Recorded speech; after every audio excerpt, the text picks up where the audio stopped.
মশাল, রুদ্র গোস্বামী।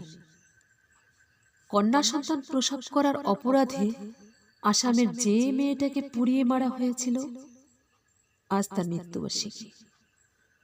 যে কবি সেদিন তার ৯৯তম কবিতাটি মেয়েটাকে উৎসর্গ করেছিলেন, তিনি এখন তার প্রিয় পাঠিকার অনুরোধে লিখেছেন বসন্ত গল্প। যে সংবাদগুলো সেদিন ফলাও করে ছেপেছিল মেয়েটার গনগনে আর্তনাদ, তাদের প্রত্যেকটা ক্যামেরার ফ্ল্যাশ আজ তাক করে দাঁড়িয়ে আছে বুদ্ধিজীবী সংবর্ধনা মঞ্চ। যে অধ্যাপক তার অনুগত ছাত্রদের বলেছিলেন আগুন জ্বালো, তিনি তার সদ্য বিবাহিত স্ত্রীকে নিয়ে এই মাত্র চলে গেলেন স্বাচ্ছন্দ্র মনুচন্দ্রিমা যাপনে। তুমি কেমন আছো যুবক? তুমি কি মশাল জ্বেলেছ?